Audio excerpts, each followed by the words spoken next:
Good evening, brilliant people. This is Jared Bergazzi, and welcome to Jared Talks.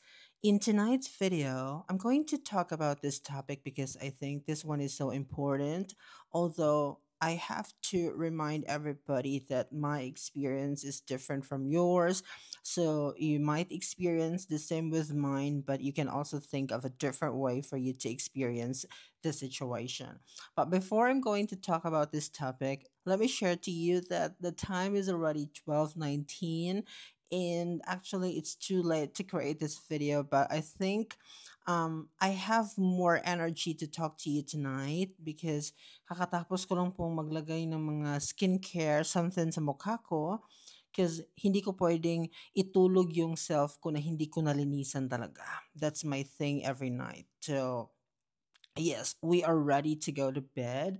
But before I have to end up my night, naisip ko na mag-talk muna ng isang topic here nang makatulong tayo sa lahat ng napakaraming teachers back in the Philippines na nangangarap din po makapunta here in Taiwan. Ang concern ng ating teacher ngayon is sabi niya, "Hi sir, once you arrived po ba, may susundo sa'yo to guide you san yun stayhan mo apartment." Oh my God, sorry. Sorry, I can't read it properly kasi medyo may mga kulang na words. Pero nakuha ko naman yung ibig sabihin ni teacher. Parang ang punto niya is, pagdating nyo dito sa Taiwan, meron ba pong mag-guide sa inyo para makapunta kayo sa inyong apartment or anywhere else na kung saan kayo mag-settle finally or officially. Now, sa aking case po kasi, I want to bring back you to my time kasi dapat maintindihan ninyo na different po yung ating timeline. Yung 2022 na year is hindi na po ganun yung nangyayari ngayon sa panahon ninyo. During kasi my time, may pandemic pa nung mga panahon na yun. So yung foreign teacher, paglapag niya dito sa Taiwan, hindi siya didiretso sa school or sa kanyang apartment. Ang pupuntahan po namin before is ang aming quarantine hotel na binook namin ahead of time na doon kami pupunta talaga para mag-quarantine kami at saka i-test yung aming self kung hindi kami positive sa COVID. That's my journey before. Pero ngayon kasi iba na yung sitwasyon ninyo kaya I believe most of the teachers sinusundo talaga sila ng kanilang mga coordinators or anybody at school na nakaka-English. So yung mga director natin, if they can talk English or they can speak English, most of the time, sila po yung isa sa mga susundo sa iyo. Parang gano'n. Pero depende pa rin po 'yan sa school. Kasi iba-iba naman po ang kultura. Baka po yung mga teachers or mga directors ninyo sa school, napaka-busy po nila at wala po silang panahon na sunduin ka.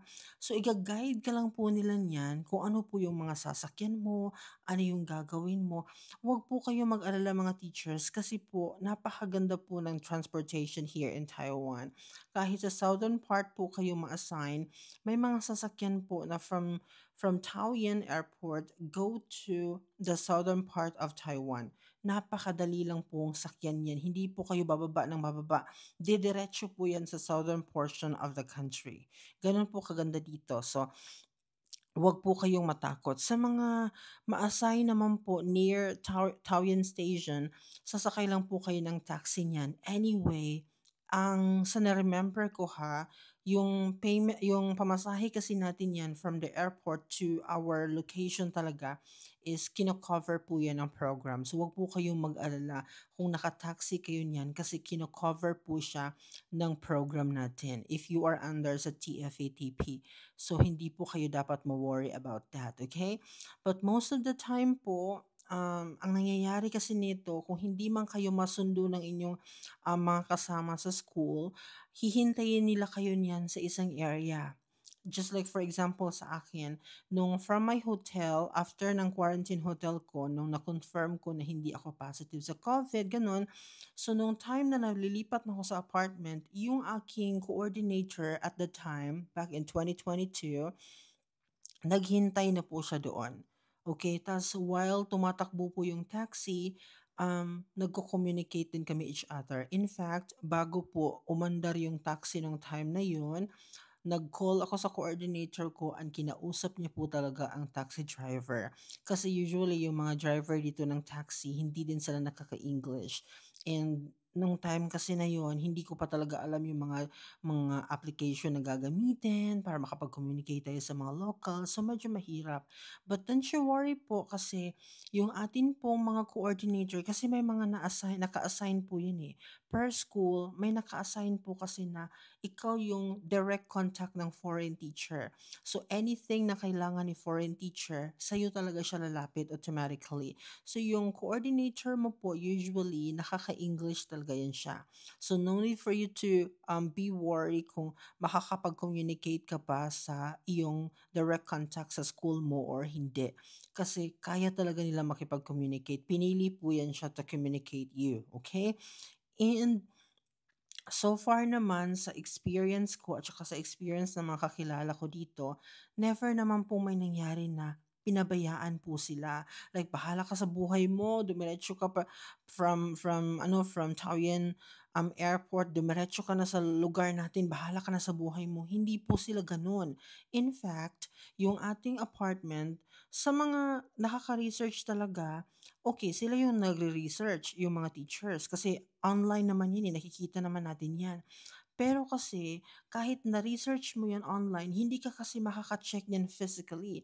So, kailangan mo talaga ng tulong from your coordinator para i-check yung bahay na gusto mo.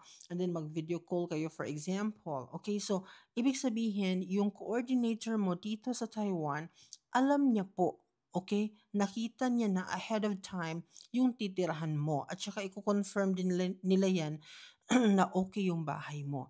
So, yung pagpunta mo talaga dito, yung paglapag mo sa eroplano hanggang sa makarating ka sa iyong apartment, hindi ka po pababayaan ng coordinator mo. I should say. Kasi po, nakatoka talaga sila para bantayan ka at i-guide ka sa mga first few months mo here in Taiwan. Yan po ang pinaka-role nila actually. Kaya, we should be grateful na under tayo ng ganitong program. Kaya nga lagi kong sinasabi, kung meron po kayong pagkakataon na ipaglaban po ninyo ang TFATP. I don't know with the other programs in Taiwan, but so far, I'm speaking sa aking program kung saan po ako nagsimula, kung paano po ako nagsimula. Ang program na ito ay hindi ka talaga pababayaan. Kompleto Ricardos. Hindi ko lang alam kung nangyayari pa rin ba siya ngayon, pero sa aming panahon noon, nung paglapag ko sa eroplano, alam mo talaga na makakalusot ka sa airport even if you don't know because sasalubungin ka ng mga staff na naka-assign tas may naka-print talaga ng malaking pangalan mo. Hindi ko alam kung nangyayari pa ba yan ngayon Comment down sa mga nakarating ng 2024 or 2025 na year kung mayroon pa ba kayong ganyan. Kasi sa amin po meron. Kaya kahit wala kang direct na person na from your school na sasalubong sa'yo sa airport, makakalusot ka pa rin kasi si TFETV po, meron po siyang naka-assign na mga tauhan doon na mag-facilitate sa ating mga parating na foreign teachers. Okay? So sa amin noon, may pangalan talaga mga my dear and then dalawa kami noon pero hindi kami magkakilala. Nagkita lang kami doon sa paglapag ng eroplano at saka nakasulat yung pangalan naming dalawa. So alam namin na under kaming dalawa sa TFETP. So yun, tuloy-tuloy kasi iga-guide ka talaga. May naka-assign na okay, dito na naman sa next na part. Meron talagang mag-guide sa iyo sa airport. So hopefully, yun pa rin yung nangyayari ngayon para hindi kayo mahirapan. Pero kung ano-ano man yung mga changes, ang hindi nagbago dyan is yung assistance na ibibigay po ng ating school kasi hindi talaga nila tayo pababayaan once na kakarating pa lang natin dito sa Taiwan. In fact, napakaraming mga tanong pa yan sila kung okay ka ba, kumain ka na ba, okay lang ba yung bahay mo, ganun. Sa mga first few months mo dito, ang dami mo talagang ma-receive na tanong from your school kasi maalaga po sila actually sa atin. So yan po ang dapat niyong i-expect. No, don't worry po mga my dear, may sasalubong man po sa inyo or wala, hindi po kayo pababayaan ng coordinator ninyo, yung direct contact nyo talaga sa school ninyo. Kasi ganun po sila binigyan ng instruction ng kanilang principal or ng inyong principal. So good luck everybody. Bye-bye.